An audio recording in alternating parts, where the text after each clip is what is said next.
Bonjour à tous, aujourd'hui je vais vous montrer comment monter votre canette dans la navette d'une machine Singer de 1918. Vous avez la navette, ce qu'on appelle la navette, c'est ce qui se met à l'intérieur de la machine ici, voilà. Dedans on met donc la canette qu'on aura rempli de fils de la couleur et de la taille que l'on souhaite utiliser. Donc pour ce faire, vous devez regarder le sens du débobinage de la bobine. Je ne sais pas si je suis claire. C'est-à-dire qu'il ne doit pas se débobiner de la gauche vers la droite, mais dans l'autre sens. Donc on retourne sa canette. Et on doit le voir se débobiner de la droite vers la gauche. Voilà. Pour qu'il s'emboîte parfaitement et dans le bon sens. De toute façon, ça ne fonctionnera pas à la couture si vous le mettez à l'envers, même si vous forcez le passage du fil dans la navette. On insère donc la canette dans la navette. On a le fil qui dépasse, il doit descendre tout seul dans la fente, sans forcer, jusqu'en bas. Ensuite, on met son doigt en haut et on tient entre le pouce et l'index. On tire un petit peu, on appuie pour que la canette ne se déroule pas. Et on remonte et il passe dans la languette ici et il dépasse ensuite par là. Voilà. Donc on met ça de côté pour le moment. Je vais aussi vous parler de l'enfilage du fil sur la machine. Donc là on voit pas trop bien, je vais essayer de mieux diriger la caméra. Voilà. Je vais même la prendre en main. Voilà. Donc comme vous pouvez le voir, moi j'utilise un support à part qui remonte ici. Vous voyez, j'ai un deuxième fil parce que j'ai d'autres bobines ici pour me faciliter le changement de fil. Je prends donc mon fil noir parce que c'est en noir que je vais travailler. Donc je prends mon fil noir, je cherche le bout si c'est un peu débobiné. Voilà. Donc moi pour monter, je le passe ici dans la partie là. Ensuite, je le passe dans le guide ici. Mais vous, si vous utilisez du fil normal, vous n'en aurez pas besoin. Vous mettrez simplement votre bobine ici. Vous passerez dans ce petit crochet. Voilà. On passe dans le sens là. On fait une boucle pour passer entre les deux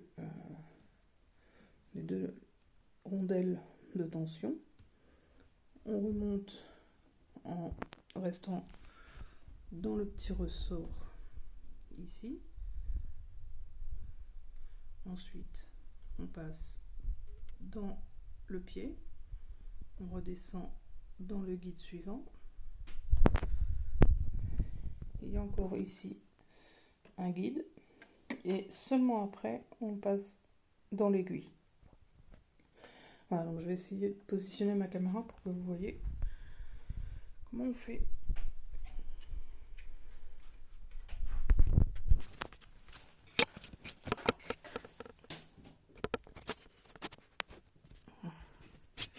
Ça va être compliqué de vous montrer en même temps.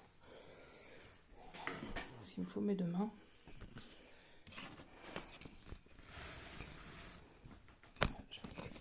Je vais les mettre comme ça, je pense que ça devrait être bien. Ouais. Les jambes. Voilà. Donc là, moi, je vais le faire avec mon fil noir qui est très épais. Donc je passe depuis mon guide tout en haut que je vous ai montré.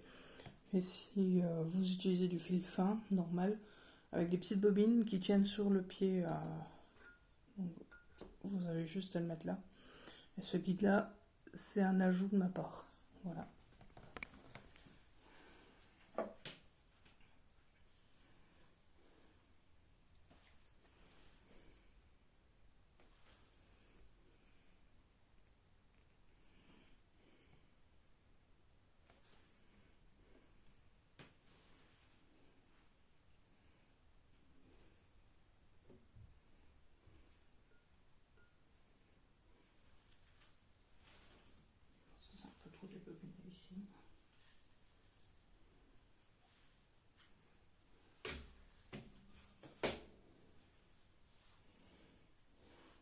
ici, dans le petit crochet.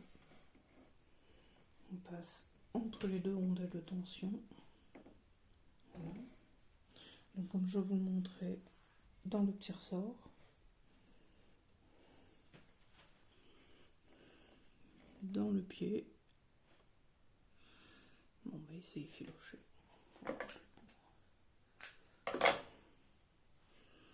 Dans le pied, ici, on tire un petit peu.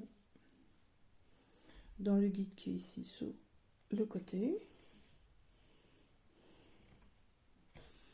Voilà. Ensuite, ici, dans ce guide-là. Ensuite, on redescend le pied. On remonte l'aiguille au plus haut. Et moi, je me sers d'un passe-fil pour le mettre dans l'aiguille.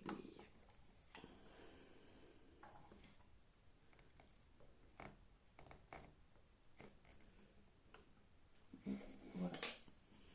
Donc, on relève le pied, on le passe en dessous. Notre navette, on vient la remettre dans sa position à l'intérieur.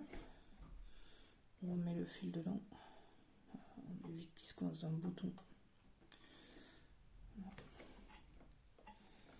Ce bouton-là, c'est pour éjecter la navette, pour pouvoir changer la canette.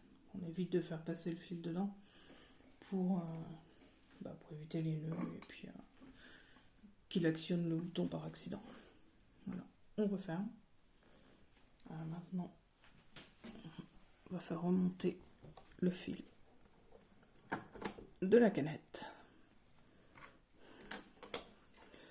Voilà. Donc on a bien nos deux fils, la canette et le fil d'aiguille. Voilà. Il n'y a plus qu'à coudre. Bonne journée.